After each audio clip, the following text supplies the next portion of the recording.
Nombreux découvrir l'artiste Terrencio González. Je me présente pour ceux qui ne me connaissent pas, donc moi je suis Marc Connet, je suis chargé des relations publiques et des activités culturelles au sein du Rotary Neuilly-sur-Seine-Sablon. Cette visite s'inscrit dans le cadre du Rotary Neuilly-sur-Seine-Sablon.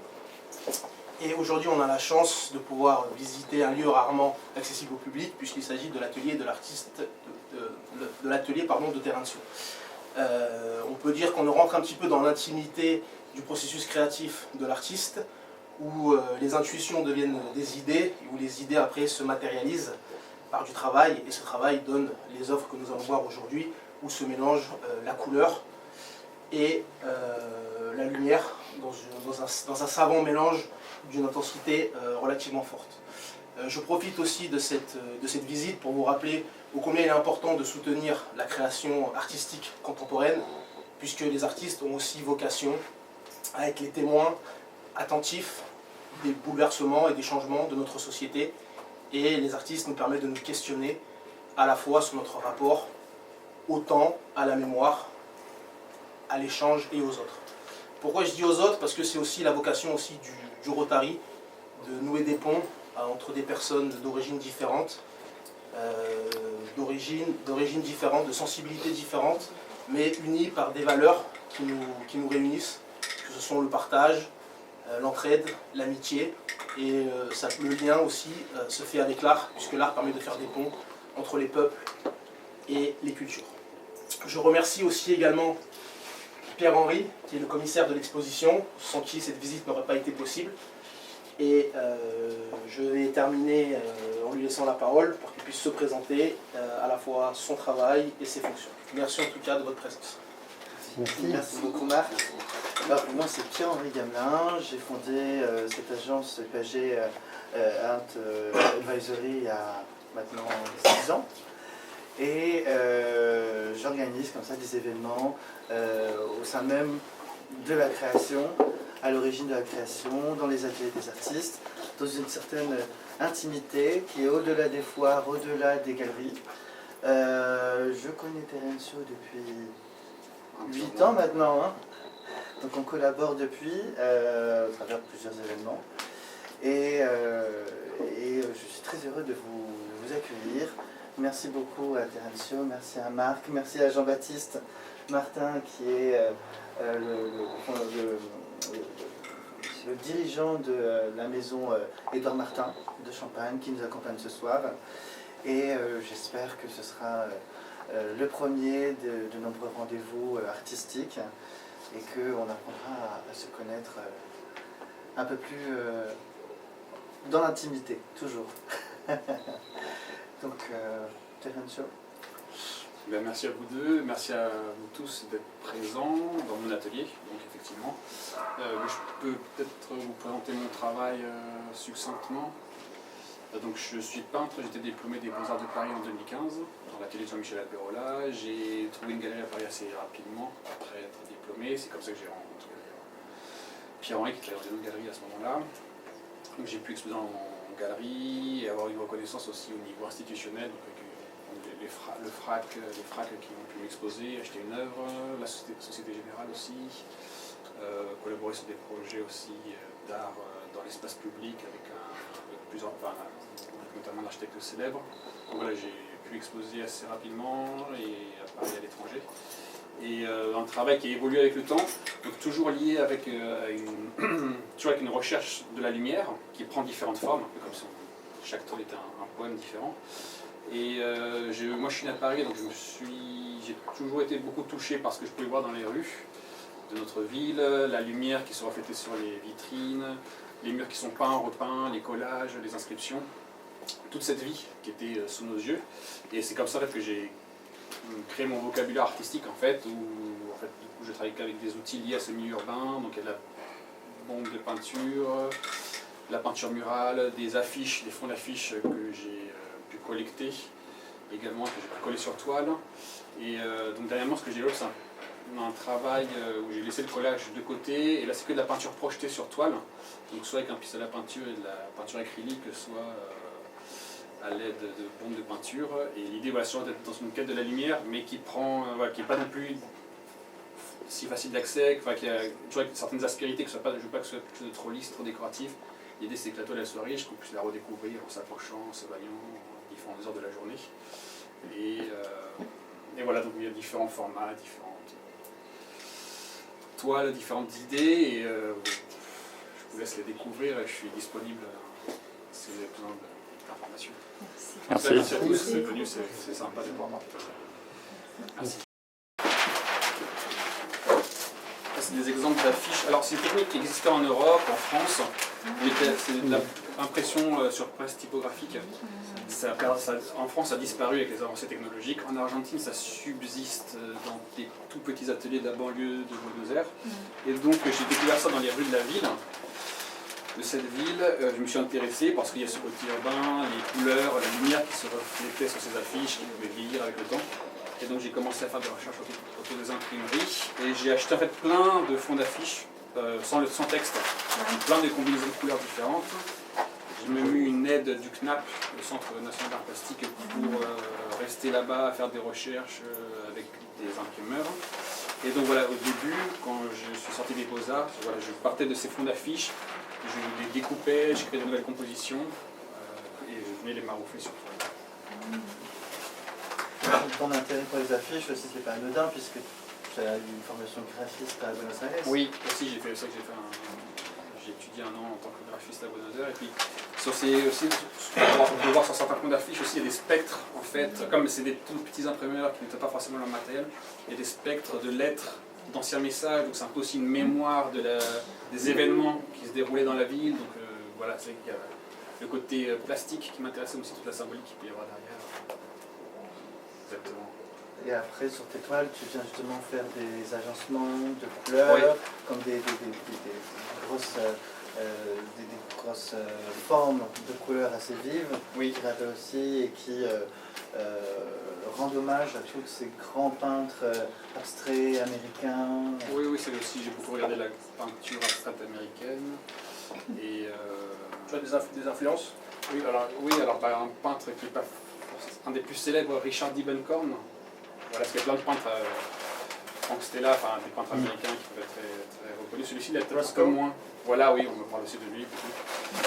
Mais voilà, oui, l'idée, c'est donc un travail préparatoire assez grand avec celui-ci, où il fallait que je choisisse un peu la position et le choix des affiches, et au moment de les coller sur toile, de les marquer sur toile. Et maintenant, je suis dans quelque chose de plus spontané. Et tu pourrais nous expliquer une toile, un petit peu? Oui, expliquer. Alors, je travaille avec une idée, souvent, donc une idée assez simple au départ. L'idée, c'est particulièrement actif au moment de peindre, donc je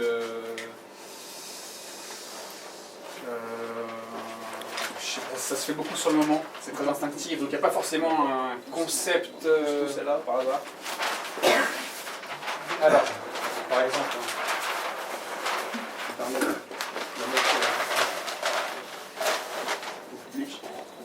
alors celle-ci, donc ça c'est une toile voilà, que j'ai préparée moi-même, montée sur châssis. Donc là l'idée, voilà, il y a le grain, j'ai la toile que je prépare moi-même, je la peins avec un blanc assez particulier. Il y a un grain donc déjà sur le fond de la toile qui fait que la peinture va accrocher différemment que si je la regarde. Tout est à la bombe. Hein. À la bombe ou avec une autre sorte de pistolet de peinture qui me permet de projeter de la peinture aussi un peu comme de la bombe. Tu l'as là, le pistolet, non? Oui, il est là, je pourrais vous le montrer, il est un peu démonté, je vous montrerai après, pour ceux qui sont intéressés. Donc voilà, je donne une texture déjà à la toile pour qu'en fait on puisse la voir différemment en fonction de où on se place. Et donc là l'idée, je pense qu'il y avait une idée de couleur, de composition de couleurs, et de rose, jaune, orange et différents bleus. Et ça s'est fait petit à petit. En fait là je pense que j'étais particulièrement surpris au niveau du bleu, où je suis revenu plusieurs fois et j'ai pu créer comme ça cette profondeur, hein, vous voyez, très présente dans la partie inférieure de la toile. Et voilà, ce que j'aime bien en fait, c'est même avec des procédés assez simples. Ici on a les 3 mêmes couleurs, quelque part, vous voyez, mais l'effet est très différent. Il peut y avoir on peut avoir ici une idée, enfin, ça peut sembler,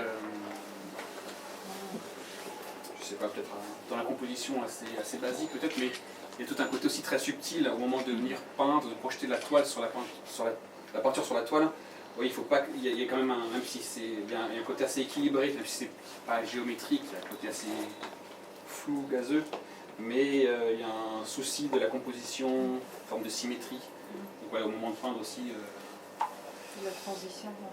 Ouais, voilà, vous voyez qu'il y a un équilibre en effet entre les zones de transition. Ouais,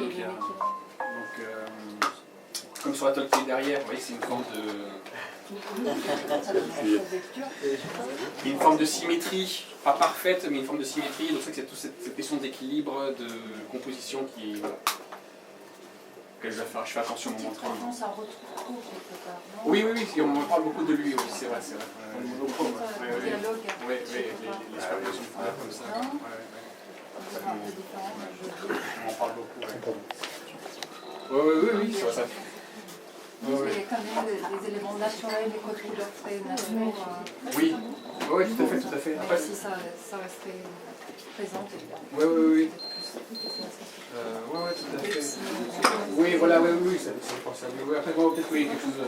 Non, c'est plutôt un dialogue, je vois dans ce sens-là. Bien sûr, tout à fait. Peut-être que lui, il est un peu plus grave. Oui, après, il y a des différences aussi. Bien sûr, Sur certaines manières, sur la nature, je vois vraiment. Bien sûr. Oui, c'est vrai. J'étais allé voir son exposition à la Fondation. Ouais. La meilleure exposition. Ouais. Par exemple. Alors, ça va être tout à côté dans ce cas-là. On peut les voir.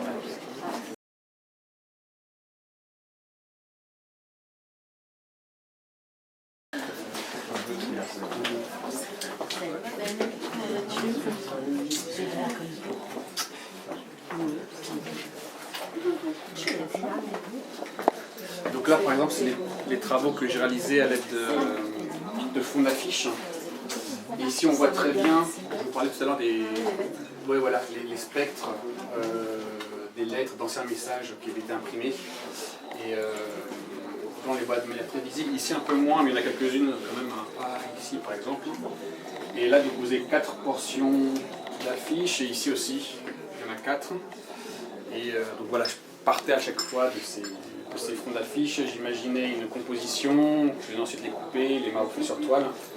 Et la toile qui était un peu pareille, comme je vous le disais précédemment, préparée par moi-même. Et voilà, ce que maintenant j'ai développé un peu plus, c'est la partie qui est inférieure ici, dans le bas, où il y a ce travail de la peinture murale et la peinture en spray. Et voilà, toujours un souci de composition. Vous voyez, même par rapport aux toiles que je vous ai montré tout à l'heure, les couleurs, la composition, elles sont assez. Il y a un esprit qu'on peut retrouver. Et il y a des formats un peu comme ça, j'ai des formats un peu de prédilection, comme ceux-là.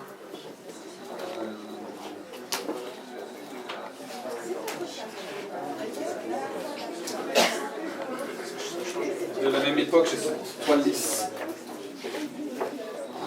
Voilà cette toile-là. Donc là, on voit, oui, je joue avec le blanc de Meudon, qui apporte une couleur un peu crème, aussi du relief. Je peux laisser la toile visible par endroits, donc ça va comme ça créer une forme de profondeur. Ici, c'est un fond d'affiche qui a été collé à l'envers, comme c'est un papier assez fin.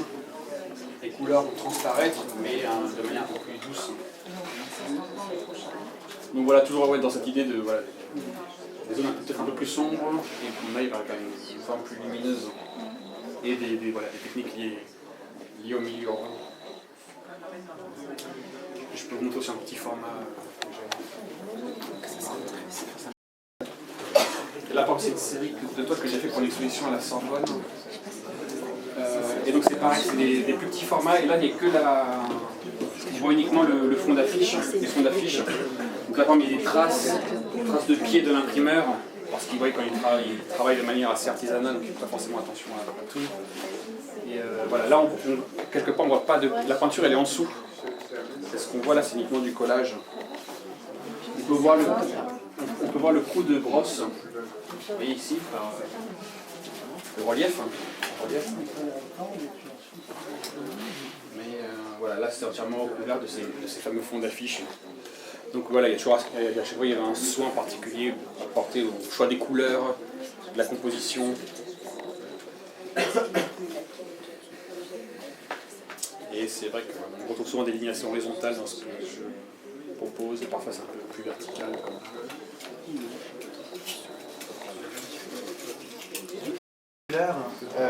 C'est dégradé qu'on retrouve déjà dans tes œuvres de jeunesse, Ouais. en tout cas de la précédente série, quand on la regarde, on comprend mieux aussi ce nouveau travail Oui. qui tend vers le minimalisme Ouais. de ton travail actuel. Oui, bon, l'idée, moi, c'est de développer une réflexion qui évolue avec le temps. Tout à fait. Voilà, donc je sais pas si vous voulez voir, j'ai plein d'œuvres, si vous voulez en voir plus, on peut les sortir. N'hésitez pas à boire un verre aussi. Qu'est-ce qui vous anime? Votre création, elle se fait autour des couleurs. Oui. Les artistes qui choisissent sur les plus célèbres, le noir évidemment. Vous avez choisi les couleurs. Qu'est-ce qui vous anime dans le fait que vous ayez fait dire que finalement vous exprimez à travers les couleurs? Oui, la couleur et la composition, bah pour moi c'est créer un monde nouveau quelque part. C'est comme si je créais un nouvel univers à chaque fois. Et il y a cette excitation-là. En plus, la technique que j'utilise, la peinture en spray, il y a une part d'inconnu aussi. On ne sait jamais, c'est la peinture projetée sur toi, on ne sait jamais exactement comment ça va être. Donc il y a cet inconnu, en fait, l'idée de marcher, d'aller vers un inconnu, de créer un inconnu. Et ça, c'est le moment de créer, c'est assez stimulant. Je vois que je parlais des idées de composition, de couleurs, et puis c'est jamais vraiment comme on avait imaginé, et tant mieux, c'est un peu ennuyant. C'est ça, oui, je pense qui est intéressant pour moi. Rebondir avec ce qui se passe sur la toile, les superpositions de couleurs qui vont créer un nouveau mélange.